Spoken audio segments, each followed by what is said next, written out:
This is Harness Elite Daily. Harness Elite Daily. Your edge in all of today's harness racing action. Let's get into it.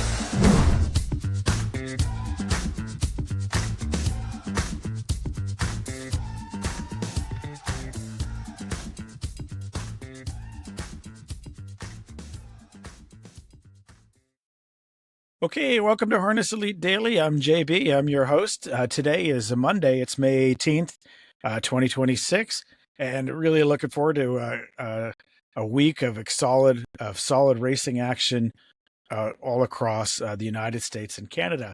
We welcome back two tracks today. Summerside up in Prince Edward Island gets cooking today, as well as Ocean Downs down in Maryland. So that's two new tracks to play. And we're heading into the prime time of the summer season now. So it's exciting with all these different wagering opportunities in front of us. Personally, after such a big weekend of racing with so much going on with the Preakness and the Oak Grove card, I can't wait to personally get back to the track. I've been so busy betting and watching races at home that I really want that trackside experience. So tomorrow I'm going to Plain Ridge Park in Massachusetts, which is probably the most underrated harness track in the U.S. They have big purses. The racing is good. It's very fast track, and it's a wonderful facility there. So it's going to be a hot day, though, in Boston tomorrow. It's going to be 95 degrees. Is the forecast that I just saw. So that's hot. But Plain Ridge starts in the afternoon, evening this time of the year. So I think first post is at 4:00. I'm going to go down and do that. I'm going to have a nice dinner at their oyster house that they have there at the Plain Ridge Park Casino. It's called Slacks. If you ever get to go to Slacks, there's two dishes there that I love. One is just your regular steak frite, and the other one is a stuffed sole. It has crab meat in it, and it has this creamy sauce. It's just unbelievable. So have that nice little glass of chilled white wine, maybe a Riesling. It's going to be a pretty freaking great day down at Plain Ridge tomorrow. I haven't looked at the card yet, so I'm not sure what's in store for me, but I'm going no matter what, whether I like the card or not. But normally I do. The racing there, it's, like I said, so good. Yesterday we had 5 picks in our Diamond and Dogs segment. Well, 4 of them were dogs because 4 of them lost. One of them, it really surprised me at Shenandoah Downs, driven by Anthony Morgan. He had a really bad day, I thought, at Shenandoah Downs. He missed the board with a couple of favorites, and that was painful to watch. But it happens. So, like I said, we had most of the picks yesterday were most of the top selections from the algorithm were dogs. Only one of them won. No, 2 of them won, actually. We had one exacta pick at Tioga that hit, so that was nice. It was a $20 exacta. We faded a horse that made the list that we knew would be a dog, and the 2 horses that we said would beat him, and he came in third. So a nice little exacta box there, did exactly what it was supposed to do. I'm going to do a better job going forward, picking a few more exactas each day. I don't have any today, but going forward, I'll try to do 2 or 3 exacta picks a day around favorites or beatable favorites, right? That's the whole philosophy with diamonds or dogs, is to look at, what a computer ranking algorithm that we've been developing for years, what that algorithm says are the most likely winners for the day, and then sort of deciding whether we want to go along with that or bet against it, and kind of what the fair odds are for some of those. Harness Elite, for all the favorites, the top rated horses, we do have a fair odds line for them. It's on the today's projected odds below even money page under the today's racing tab. So check that out. It's very helpful. It's very accurate as well. So horses, about 90% of the horses or 85% of the horses that go off below even money are on that list. So the algorithm does a pretty good job sniffing out who should be below even money and who shouldn't be. And you can see that again under the today's racing tab in the projected odds, which gets published every day. Horses that go, what I find fascinating when I started doing this is that horses that go off below even money that are not on that list right? So we didn't predict that they were going to be below even money in terms of their final odds. The ROI on those is absolutely terrible. So it's like, I think you lose 50% off the top, or 45%. So if you're betting favorites and you're trying to find a false favorite, this is a good tool to supplement your handicapping. Again, under the Today's Racing tab. And if there's a false favorite, if there's a horse there, if there's a horse going off short odds that you think, and he's not on that list, you probably want to be betting against him. In the long run, they're not making money. Okay, so that was my shameless plug for Harness Elite today, and hopefully everybody's salivating over my dinner tomorrow at Plain Ridge Park. That's definitely what I'm hoping for. Maybe I'll post some pictures up on X as well. So we got a bunch of tracks running today, and it's here in the East Coast now. It's already after 11. I think Summerside's first post just happened, so they get going real early. I wasn't really in love with the Summerside card, looking at the first few races. I still want to look a little bit more, but a lot of the horses were making their first start for the season. And a lot of the trainers are obscure or not well known to me, without a real depth of statistics. So Summerside today, first day, maybe not the greatest card to get involved in, but I do have one pick there where I'm going to throw a Hail Mary and see if we can get it home in a minute. But we've got Harrington, we've got Western Fair, Oak Grove, Ocean Downs, Pocono, Plain Ridge, Saratoga, Summerside, Woodbine, and Yonkers. So that's super exciting. There's really great racing again at Oak Grove today. But the real highlight there is this pick 4 that starts in race 10. It has both a carryover and a guarantee. So there's a $17,000 carryover from yesterday's big day. I mean, there were so many wild finishes from Oak Grove's last big day. There were so many wild finishes in that card. I mean, no surprise there's a carryover, and they're supplementing it with a $50,000 guarantee. So in terms of high expected value in harness racing wagering, it doesn't get any better than this Oak Grove pick 4 as well. Now, in our computer analysis of the exotic sequences, that sequence did really well too. It wasn't the top sequence for the day, but it was one of them. What does that mean? It means that we are expecting, there's a high probability that there's a higher than average payout expected anyway, regardless of the carryover and the guaranteed money and things like that. So we try to suss out each day the carryovers and the pools that are the most player friendly when it comes to getting bomb prices. So the other ones in that list real quick are Yonkers. It's a pick 3 starting in race 7. Harrington, a pick 4 starting in race 2. Yonkers, the pick 5 in race 5. Oak Grove, which I mentioned, pick 4 starting in race 10. Saratoga, pick 4 starting in race 2. Those look like to me to be the best.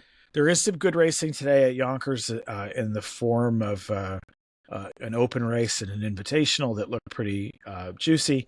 Woodbine has some classy trots at race 3 and 9, but I've put in our top races by purse. So again, in today's racing, if you go to harnesselite.com, go to today's races, we've listed out and ranked the top races for bettors by field quality, by competitiveness, and by propensity to produce above average payouts.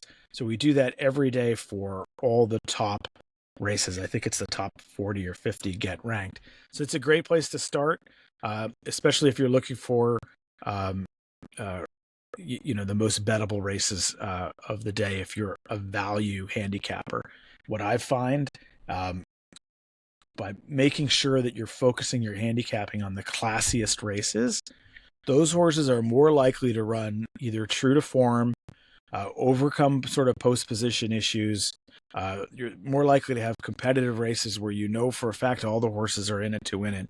So this is a great place to start, whether you're a beginner or more advanced or a professional. Race selection is a great way to improve your ROI. Sharpening in on the races that you bet so that you get paid fairly. And most players today are playing online, so the idea that you're going to play every race in a card, you don't necessarily need to do that unless you're playing exotics and things like that, multi-race bets. If you're sniping, you can pick the best races, and I think you can really increase your enjoyment when you use a tool like that. Of course, I mentioned the projected off odds tool too, and so there shouldn't be any surprises, I think, with off odds, right? We all hear so much about CAWs, is computer assisted wagering, and late odds drops, late odds changes. And from my opinion, for someone who bets professionally, it's not really a big deal, because the more serious players, we know what the odds for a horse are supposed to be, unless it's like drastically bet down, by unexpected money. But in general, we know what the off odds are supposed to be. So if a horse goes from 7-5 to 2-5, that's usually a pretty predictable thing. And if you use tools like that projected off odds one that I mentioned, you can start to get, not be surprised on that. And that's going to really inform your win betting. So we think here at Harness Elite, we've got some great tools for you to use that can really supplement your handicap and eliminate some of the surprises. Great. Okay, so 2 segments to go. The first, or the next rather, that I wanted to talk about was just our focus handicapping segment for the day. I've talked a lot about handicapping already, but I got my nice Trot magazine in the mail, which is a wonderful publication from Standard Bred Canada that, I think you should subscribe. Once every year or so, they do a horse players issue, and they talk all about gambling. So if you're really serious, this is a great, it's one of the 2 magazines that covers this industry in North America. The other one being Hoofbeats for the U.S. Trotting Association. So anyway, I got that magazine, and there was an article from Bob Pandolfo. Pandy, as people know him in the business. He's a handicapper. He's written a nice book. It's a few years old now, called Trot Picks, but he's sort of known as a great public handicapper for the Meadowlands, and he does that for the U.S. Trotting Association on their website. So you can actually see and play along with his picks there, and they're wonderful, right? It's his wonderful picks. If you want to play exactas, where you're looking for value underneath, his handicapping is, just great. He's got such a wealth of experience. But the point of this is that his article is called "Handicapping Babies and Horses Returning from Layoffs," and I think this is super germane to everything that everything that I do, and everything I think that Harness Elite is doing. Horses returning from layoffs, this is a weakness in any algorithmic system, right? So when you think about computer-assisted wagering, automatic algorithm-driven betting, betting with rankings and ratings, these are all things that, I think are, driving the industry in a lot of ways. There's still extreme importance and value in human handicapping and understanding the nuances of some of these different factors that he writes about in this article. So, a lot of people don't like to play races where there's 2-year-olds or horses returning from layoffs or, whatever. The reality is, if you're an exotic player or playing multi-race wagers, you have to play those. You have to handicap them, and you have to have an opinion. So you need it in your toolkit, I think, to get a little bit more savvy with those. So here's what Pandy says when it comes to playing the babies, or we'll start with layoffs. When it comes to layoffs, trainer stats off layoffs matter, right? So you need information here. The TrackMaster PPs are probably the best place to get a layoff stat. Generally, if you don't want to spend money to get that kind of information, though, better trainers with bigger barns are usually better off the layoff. They're better all around. So, if it's an unknown trainer and you're uncertain, or there's limited data, or a small trainer, then it's less risky, I think, to assume that the horses need a start. Okay. What I really liked in this article, and I hadn't really thought of it this way, is that he writes to assume a degree of fitness for 3-year-olds returning from a break or making their first start of the season, which is really germane right now where we're at. We've got lots of 3-year-olds that are making their first starts for the season, or they've made just one. And he says, assume a degree of fitness for them. They're young, they're fit, their training regime probably already has them close to race ready. And that's a little bit different than maybe how things were in the past. I extend that, I think, a little bit to 4-year-olds. Horses' ages are a little nebulous. So, I think a 4-year-old returning to the races too, you can assume a little bit more fitness than a 12-year-old. And then he gets into some tips for 2-year-olds. And, he gave 3 factors, right? 1 was the strength of the horse's qualifier. 2 was a trainer stat with first timers. 3 was the pedigree of the horse. And those were in his ranked importance. And, he did say, of course, as I said, that the qualifier was the most important piece. And, he mentioned, watching replays of qualifiers if you can, and just trying to see,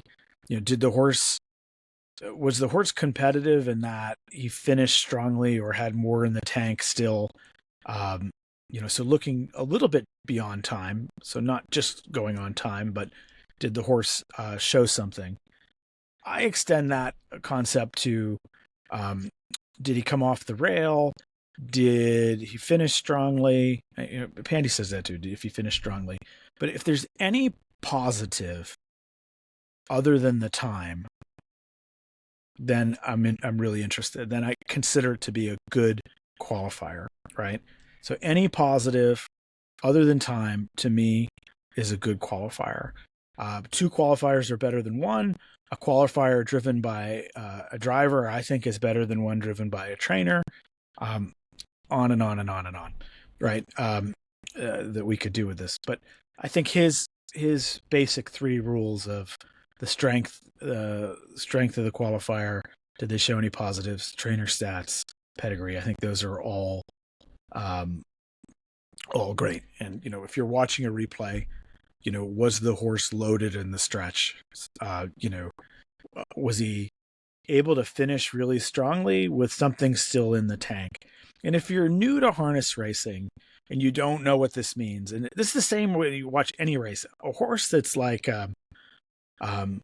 just sort of coasting, either in the lead or, that's easily advancing, not under urging, right? So there's a lot of things drivers do to urge a horse. And the easiest way to understand if the horse is under urging is if there's a driver moving. Are they doing anything with their arms? They're doing anything with the whip? Anything, rocking back and forth like some of the drivers do, right? That's urging, essentially. Anything that they're doing to try to spur their horse on, that's urging.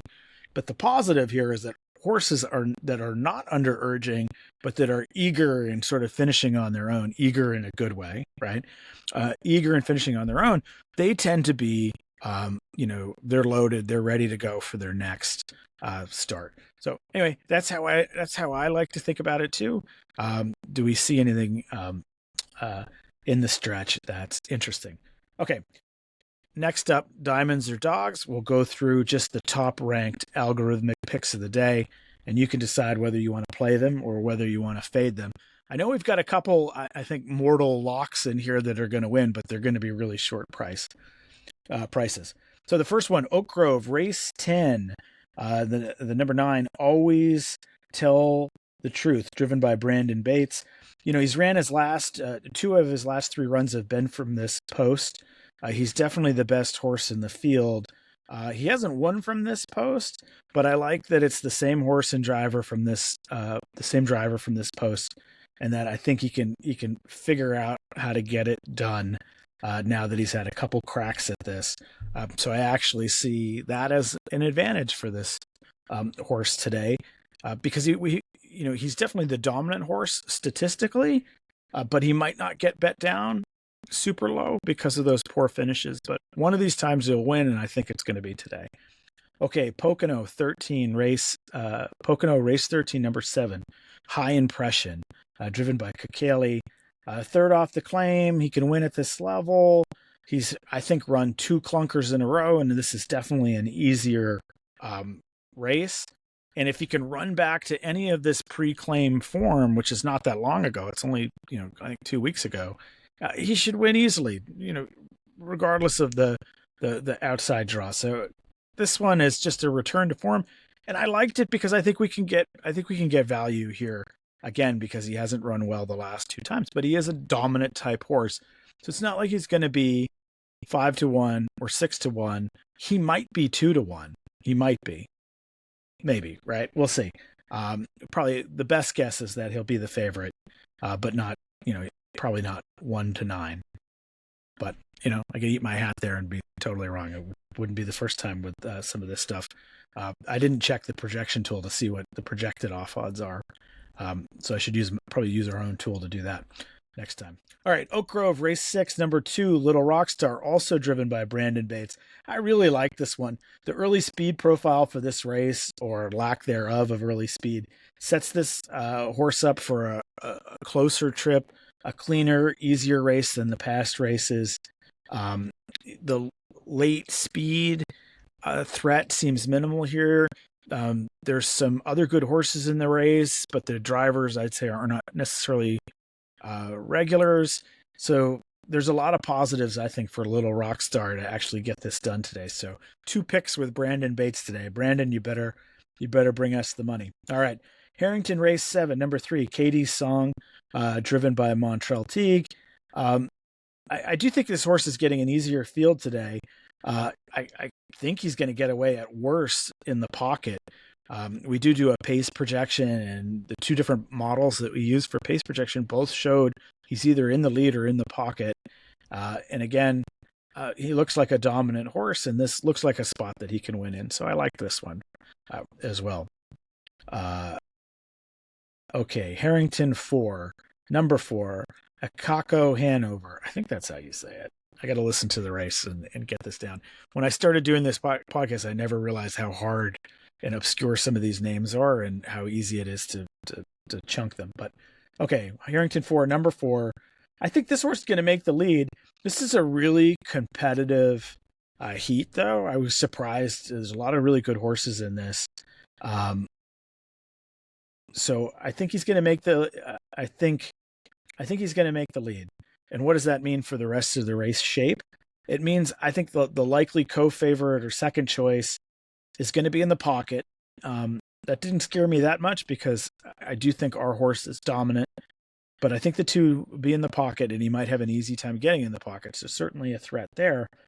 And then I think the third best horse will be first over. So I think this is a setup that's pretty good for our guy. The driver is Russell Foster. I do trust Russell on the lead in situations like this. So I think this is a good bet.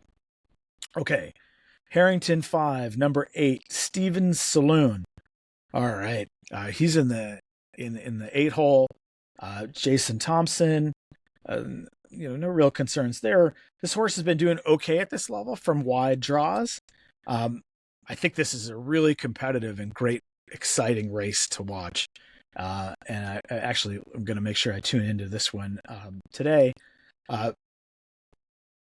It looks to me, obviously to the inside of the 8, there will be 4 horses that might go for the lead. This is good, I think, for the 8 in this situation. He is a closer type, so that normally that's a pretty big disadvantage, I think, from the 8 hole to be a closer. You're really far behind, and you've got a long way to make up. But this is a dominant horse with dominant numbers, so in theory he can do it, right? He just needs to work out the trip. I do think there are a couple horses here that could give him cover. Now, of course, you probably don't want to be third over and be forced to go 3 wide. So I think Thompson's going to have to put a smart drive on this horse and put him in play. Don't overtax it. It sounds so simple, right? Put him in play. Don't overtax it, but don't be caught, third over in an outer flow kind of situation. Here, I do think the pace could collapse, so even that might not be a death sentence. But I think a strong outer flow is likely to develop. And I do think that that could pin in some horses that have a good chance of winning this race that didn't make the lead. Um, and hopefully there's a suicide duel up front between one or two of the other top horses in the inside. So I kind of like the pace scenario here because it's so competitive, and because our horse, I think, what the algorithm is good at is telling us dominance. This is a dominant horse. He's going to be trying here. It's not like it's like a no try effort from the 8-hole. This is a try situation. So I like this one, Steve Saloon. Okay, Summerside 8, number 3, Section Line Flame. Now this is one of these ones where the trainers from Nova Scotia, the races in Prince Edward Island, the trainer drove the horse in the qualifier in Truro. The qualifier did not fit any of the rules that we just talked about. Like when you talk about the rules for qualifiers, and this horse is a 4-year-old. None of the rules were met, right? Like the horse, I think, finished 12 lengths back with fading. There was nothing good about this qualifier, and the trainer drove the horse. Again, lots of question marks. It's a shipper though from Miami Valley, far classier than anything else in the field. Was racing in March, is 4 years old. Did pick up the services here of a top driver. So it's hard to me to imagine that he's like so not race ready that he couldn't win this race. A lot of the horses in these races today at Summerside too, they're also not necessarily like race ready. They're like all dominated by more question marks.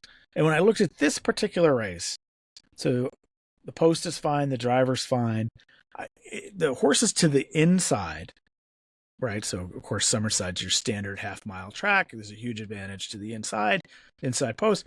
The horses to the inside, one of them is not a regular driver.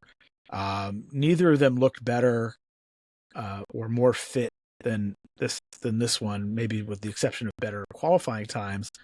But this one has such a Section Line Flame has such a dominant profile that I can't imagine that he's going to get beat from one of these horses to the inside. So that makes him a go. Now, he could be really what I don't know with this one is he could be really short. If he was really short, I take that as a good sign that he is loaded and ready to go. If he was really long, and we've seen this in recent horses that are like this, if he was more than 4 or 5 to 1, a minute to post or as the gate starts moving, I'm not going to bet it. But if this horse is a hypothetical, right? If he's less than 3 to 5, I'm going to put him on top in an exacta over the field because I think we could get a wild finish from any of the other horses, right? Because of the fitness questions. So I put him in the exacta. If he's above 3 to 5, but less than 3 to 1, I'll bet him to win and probably to place. Anyway, that's how I see it, right? That's how I sort of use the ratings. Okay. And then I threw in one more from Ocean Downs that I really like. This was just outside of the top ones, but just by one click. Ocean Downs Race 5, number 1. Now, I love Ocean Downs. I don't know what it is about Ocean Downs, but I love it. I love Rosecroft, too. I love the OD, Ocean Downs. So I really like this one. Some big-time post relief for Tyson Hanover to get Jonathan Robertson in a better post here. This horse is dominant. He's going to be short priced. He's going to be on the lead. So it's another kind of, if you're going to extract value, it's an exacta play or something else. You're not going to make any money betting this horse to win, but he's a great bet. He's going to win, right? I mean, he's a great betting opportunity. If you write the right ticket, I think it's a no-brainer that he's going to win. Well, I actually had two more. I had two more that I'll tell you about. Oak Grove 1, number 6, Chance and Doc, driven by Pat Curtin. He just looks too strong in this race. I'm a little concerned about the 6-hole. The start, though, looks chaotic inside of him. Certainly the 3, driven by Atlee Bender, could take some money, and he's, an up-and-comer improver. So if he won the race, I wouldn't be surprised at all. I would definitely use the 3 and the 6 in an exacta. and maybe bring in one or two other closers that are a price in a box here with this, depending on the price though. If either of these are super short, then I probably wouldn't box them together in the exacta. But if one of them is not the favorite, if they're both above even money, then I do think an exacta box here is okay. All right, so that's Oak Grove race 1, number 6. And then the final one, Saratoga race 10, number 2, Wolfpack Zach, driven by Jacob Cutting. I've been so impressed with how Cutting has been driving in Saratoga. I'm guessing that he's getting better drives than he used to be getting as well, because Beckwith is hurt. But I didn't do any homework to quantify that, but he's very patient and at times very aggressive. So he seems very tactical. And I like tactical drivers, and that they can do it both ways, right? Like the guys that can only win from the lead, it's like the lead or bust, they're a little bit more limiting, or guys that are super conservative and they can only win if the pace collapses, or they're on a super dominant horse. They're more tricky to handicap, especially at Saratoga. A guy like that, right, is an example if you don't bet all the time. An aggressive driver would be like Leon Bailey, right? You're gonna get your money's worth, and if he can't win, he's probably gonna finish off the board or like have a flame out if he's on a good horse, right? If he's on a horse that he thinks can win. A driver that is conservative, that is probably just going to, if he's not on a dominant horse, but he's on a favored horse or a good horse, it would be like Aaron Byron, right? He'll put in a conservative drive. He'll try to be there at the end if anything bad happens to the pace. But he probably won't be super aggressive. He's a little bit more aggressive on dominant horses. But anyway, so Cutting is your kind of guy. He can do it both ways, and he's got a great drive today. This horse, this is a trot race. He should be on the lead. He's getting a little bit of post relief, I think. The horse is like hit the board 9 out of 10 times. And so I think this is a great bet here today. The odds are going to be short, but I'd put him in the exact. I'd definitely use him in exacta over some long shots. I definitely would bet him to place, and I definitely would probably use him in singles as well in multi-race wagers. Just to give you a little bit more flavor of how I would do it. Now, when you bet, you do whatever you think is the right thing to do, but I'm just here to provide some suggestions and let you know how I think about it using some of the tools from Harness Elite. Okay, that's the show today. I went way longer than I meant to, but it's May 18th, so good luck with the races today. I'll be at Plain Ridge tomorrow, but I'll do the podcast in the morning. And again, check us out on harnesselite.com. Thanks for listening. You've been listening to Harness Elite Daily. Harness Elite Daily. Your edge in today's harness racing action. For all of today's free and premium content, insights, and picks, head to harnesselite.com.